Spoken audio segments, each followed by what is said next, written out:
He was a young boy who always did what others expected, until the day he realized that his life belonged to him. This is the story of Jackson Miller, a boy who learned to rise above expectations, a boy who learned to believe in himself. Jackson Miller lived in a quiet neighborhood in Columbus, Ohio.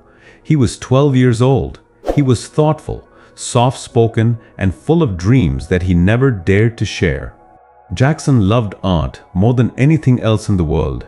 He loved drawing. He loved sketching. He loved creating new characters and new worlds inside his little notebook. When he held a pencil, he felt alive. When he drew, he felt free. When he imagined, he felt powerful. But Jackson kept this passion hidden. He hid it from his friends. He hid it from his teachers. He hid it even from his parents.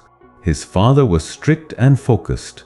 He believed success came only from discipline, grades, and structure. He believed sports made a boy strong. He believed debate made a boy confident. He believed art was nothing more than a hobby that led nowhere. So Jackson learned early that sharing his passion would not bring him approval. It would only bring him questions and pressure. So he stayed silent. He kept his dreams in the shadows. He kept his sketchbook under his bed like treasure he was not allowed to show the world. Every morning, Jackson rode his bike to school. He watched other kids laughing or running or shouting. He wished he could be that free.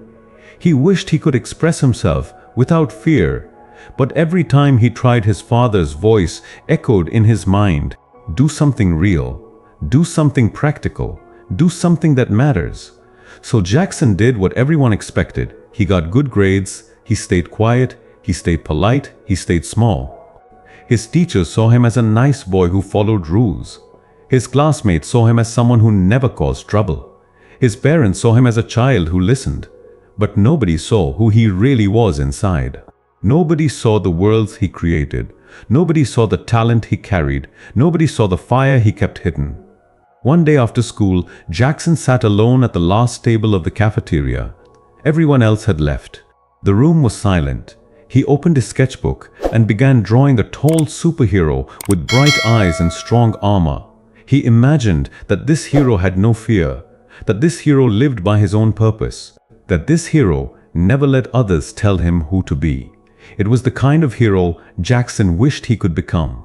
As he sketched, he felt a shadow fall across the table. He quickly shut his book. His heart raced. He looked up and saw Mr. Carter, the art teacher, a kind man with silver hair and gentle eyes. Mr. Carter had noticed Jackson many times. He had seen the boy carrying a notebook. He had seen the way Jackson paid attention to the posters of student artwork on the walls. Mr. Carter smiled. I see you like drawing. Jackson froze. He felt his throat tighten. He shook his head quickly as if to hide the truth. But Mr. Carter was patient. He pulled up a chair and sat down. You do not have to hide your gift, Jackson. Art is not a weakness. Art is a language. Art is a voice. Jackson lowered his eyes. He whispered softly, My dad says it will not take me anywhere. Mr. Carter nodded slowly. Your father cares about your future. But sometimes people forget that the best future is the one you build with your own passion. Those words struck Jackson's heart like lightning. No adult had ever told him that.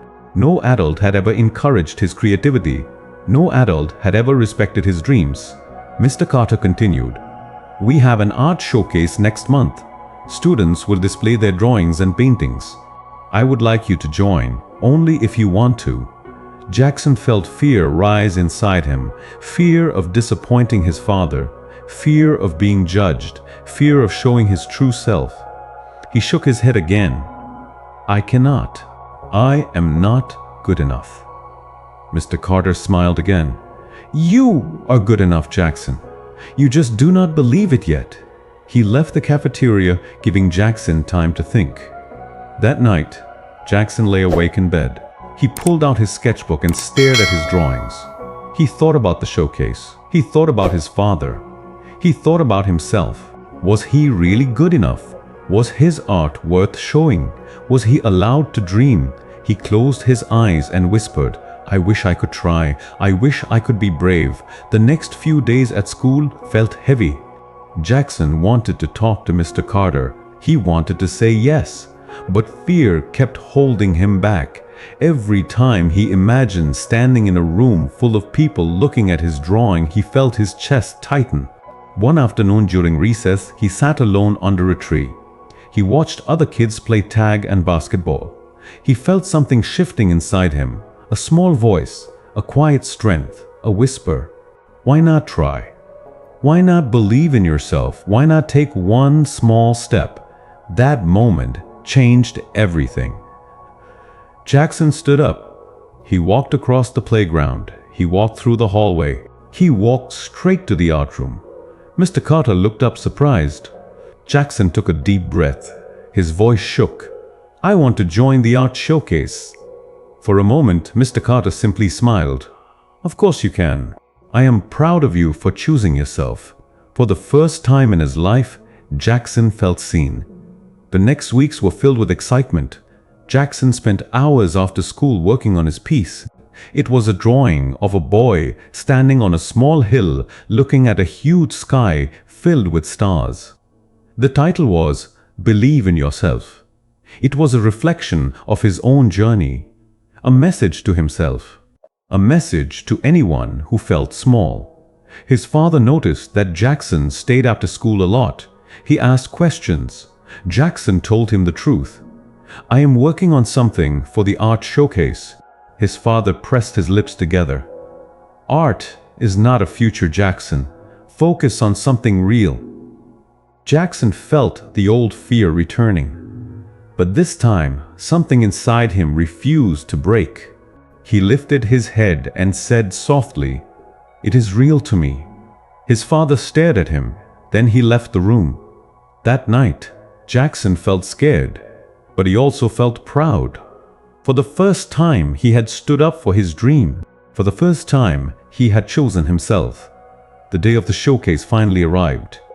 The school gym was filled with parents, students, teachers, and artwork.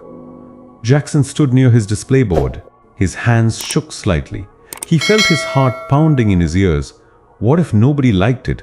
What if they laughed? What if he had made a mistake? Then he remembered the hero he had drawn, the one who had no fear, the one who lived his truth. He took a deep breath. He stood tall.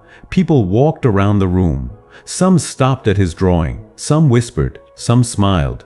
A few pointed. Jackson felt his palms sweat, but he stayed strong. Then he heard footsteps behind him. He turned. He froze. His father, Mr. Miller, stood silently staring at the drawing. His eyes studied every detail. The boy on the hill, the stars, the title. Believe in yourself. A long moment passed. Jackson held his breath. Then his father spoke. "This is beautiful, Jackson." Jackson felt his eyes burn. He had never heard those words before. His father continued, "I did not know you had this inside you. I did not know this mattered to you so much. I am proud of you." Jackson felt tears fall down his cheeks. For the first time, his father saw him. Not the boy he expected, but the boy he truly was. From that day forward, Jackson felt a new strength inside him. He no longer hid his art. He no longer silenced his dreams. He no longer lived for approval. He joined the school art club. He won small competitions. He grew confident. He grew brave. He grew into himself. And he never forgot the lesson that changed his life. When you believe in yourself, you rise above every expectation that tries to hold you down. When you choose your own path, you become unstoppable. When you honor your gift, you honor your purpose. Jackson Miller discovered who he really was, not by doing what others expected, but by choosing what he loved, by choosing his heart, by choosing himself. If this story touched your heart, do not forget to like, share, comment, and subscribe for more motivation.